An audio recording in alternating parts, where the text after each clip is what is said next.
Hey everybody, it's Drewski McGillicuddy, and this is my buddy Max, and we're going to go see Super Troopers 2, so look forward to that review. It'll be coming soon.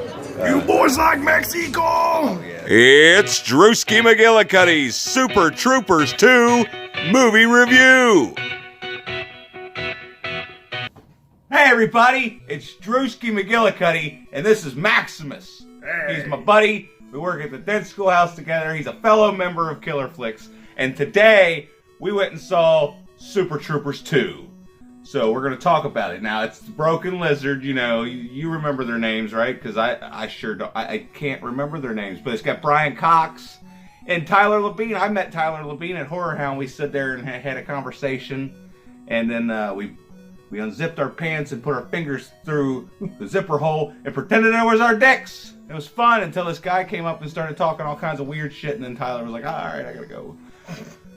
Anyway, Super Troopers 2 was about the group from the first movie, and they happen to have lost their jobs again because of some Fred Savage incident, which you'll find out about that if you watch the movie and stay till the end. Aren't you supposed to give like a spoiler alert? No, we're not going to talk about it. Oh. Anyway, so there's a part of Vermont that's technically, or a part of Canada that's technically Vermont. It's like, you know, it's a little gray area. They found it, you know. So there's going to be a transition of the mounted police becoming the Vermont police. So they want to have them open up shop again. And, you know, you get the same kind of hilarious antics as you get in the first movie. Some parts of this might even be funnier than the first movie. There was one part where I was crying. But, yeah. He wouldn't stop laughing. Like, Yeah. you were like, we were 2 scenes later, and you're still laughing. I was that out guy in scene. the theater that everybody's like, Jesus Christ. Even though everybody was laughing, but I laughed for a good, like, 10 to 15 seconds after everybody else, you know, quieted down, awaiting the next joke. Good thing we were in the back. But anyway, so let's talk about it. They were... What the hell were they doing? How did they find the first bat? Oh, some kids come out of nowhere acting all crazy, and they stop and they put them on a leash and follow them to the woods, and they find all these drugs and Drugs, fake phones, yeah, the like fake hair. Canadian Apple phones, and tiger dick. suck it! Alright, so anyway, so they find the drugs and the labs won't look at them. The Canadian lab won't look at it. They tell them to go to the U.S. lab.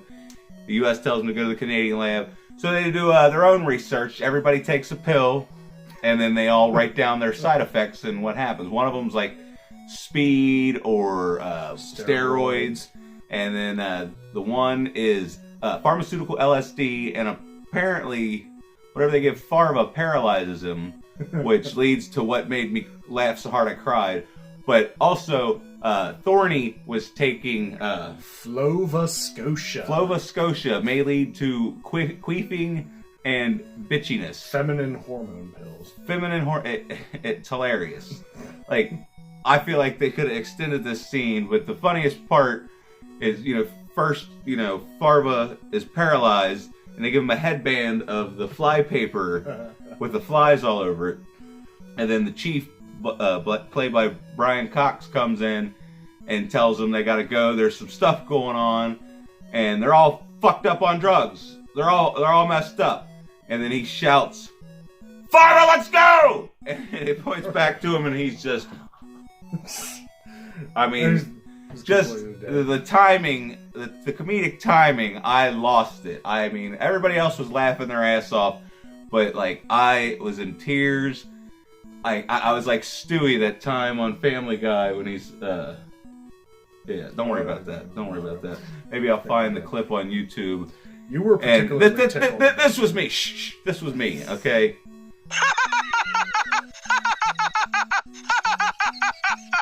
Have you figured out how to edit yet? Yeah. Oh, okay. He hasn't been watching my fucking videos. Some friend you are, but he did just shell out like 40, 50 bucks, you know, to take me on a date. So You're worth it, baby. Yeah, like that. So, what were some other funny parts? Why don't you talk? Let you tell a story. Well,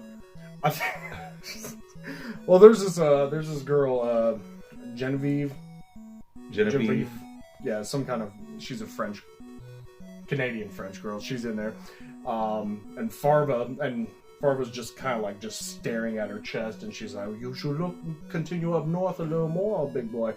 And he says, and this was my favorite line. He says, "Well, you don't stare at the mantle when you're poking at the fire." You know what I'm saying? Yeah, that's. I mean, some of it was stupid humor, but a lot of it landed for me. A lot of people I'm seeing a lot of negative stuff like on IMDb, and I don't get it. Like, sure, it might not be as good as the first one story-wise and stuff, but some of the stuff that happens, and it's got Tyler Labine, and he plays one of the Mounties, and the Mounties are like overblown stereotypes, just the way they talk, because it's got the one guy, I can't remember what the hell his name is. I remember Will Sasso. Yeah, Will Sasso. He was, I was impressed with his ability to just be a French Canadian. Yeah. And some of the like stuff at the end, credits, when the end credits were rolling, they were playing the bloopers. But anyway, so the movie is basically a rehash of the first one. Maybe that's something somebody had a problem with it. I didn't mind it, because it's basically the Mounties are the local... Well, there's a twist. But they think the Mounties are the ones behind all the drugs and stuff, because they're... What did they call it? Well, I mean, it's a similar thing with the Spurbury police. Like, Spurbury police were the ones running the reefer, so they thought, well, local cop conspiracy again. So, I mean, there was a lot of rehashing from the first film, but it wasn't... But I'm saying, what were they calling this? Because they weren't smuggling it. Passive smuggling, because it was sitting in Canada, waiting for Canada to become America. That way they didn't have to smuggle it from Canada to America. So basically, it's the same thing. They're looking for the contraband, and they're trying to crack the case on who's doing this, and they think it's the Mounties, just like they thought it was the Spurbury police. And then, speaking of the Mounties, they do have some back and forth with the Mounties, involving a bear, and a porta potty. And Farva smells like shit. Should I shoot him? Who? Farva? Yeah. But no, Farva was a standout character. Yes, Farva, like, way more time in this movie. Like, he was a highlight of the first one, but this one he definitely like stole the show. Every scene he was in. What do you guys give me if I kill that bird? Farva, that's a bald eagle. Get away, Baldy! Yeah! Guys, what do I win? A one-way ticket to hell. And I mean, even though some of the stuff he said was like, 14-year-old humor, but just his delivery and... Come on, guys. They've come up here to tell us how great it's going to be for all of us to become Americans. Repeat after me. I pledge allegiance to the flag, United States of America. Oh my God, there's a bet. I don't even want to... There's a bet that he makes with Rabbit about who gets to bang that one chick first. And he loses the bet, so he actually does what he says he's going to do. And it's crazy. It happens at the end of the movie. It's out of nowhere. I mean, I loved it. A lot of people, like I said, are hating on it. It's got, what, did you say 33? Yeah, I think it was a 33% on Rotten Tomatoes. But it has a 7.2 on IMDb, which I agree that it definitely deserves a solid 7. So that's the rating I'm going to give it. I'm going to give Super Troopers 2 a solid 7, which would be like a B plus, I guess. I don't know math. What do you think? Probably be more of a C. I liked it.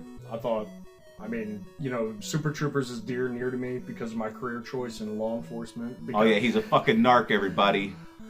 Look, I was sitting at home, and my mom's like, "Hey, what are you going to do study in college?" And I had no idea. I didn't want to do engineering or anything like that. Fucking Super Troopers comes on. They're playing the cat game. All right, meow. And I was like, I want to do that. I want to go to college and learn how to do that. So then I ended up studying criminal justice. So now he's he runs the juveniles that are delinquent.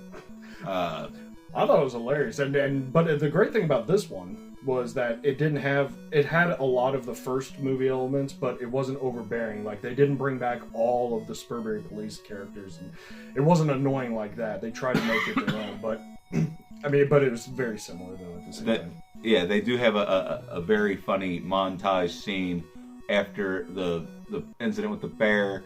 They kidnap the Mounties and take them in the woods and drop them off naked, painted in red, white, and blue. And then they steal their uniforms and they go fucking with the the locals. So, I'm sure you've seen the Jim Gaffigan scene in the trailer where they're talking about the Meow game, and that's probably the best part of the montage.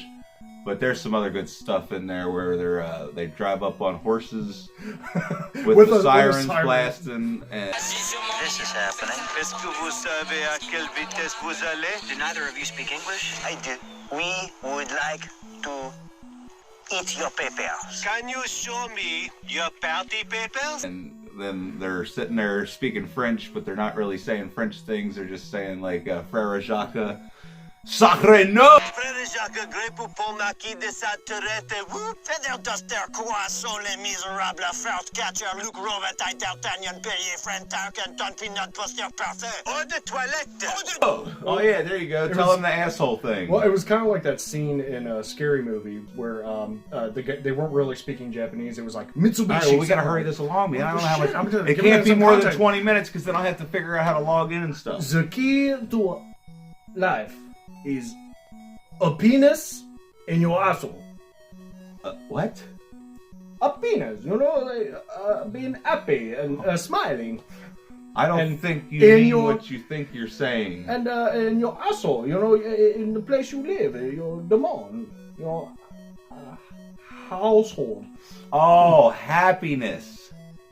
Happiness is in your asshole? What? In your household. Oh, happiness. What the fuck? The key to life is happiness in your household. What did you think I said? Oh. I thought you said a penis in your asshole. Anyway. Sacre bleu! Yeah, anyway. So, yeah, it's funny. I'm sorry if I spoiled anything. I'm sure it's funnier Major when they do it. spoiler. I'm not a professional actor. Well, I kind of am. Kind of are. You do get paid to act. Yeah, but... Both of us do. You have awards for it too. So. Oh, well, maybe I should put the words in the background. Anyway, I don't know how long we've been rambling on for. Hopefully, it's good enough. Go see it. Yeah. It's worth it. Yeah, solid 7. Make sure you like the video. You can dislike it if you feel like it, if you want to be an asshole. If not, subscribe and tell your mom. Because, Don't be a dick waddell. moms love me.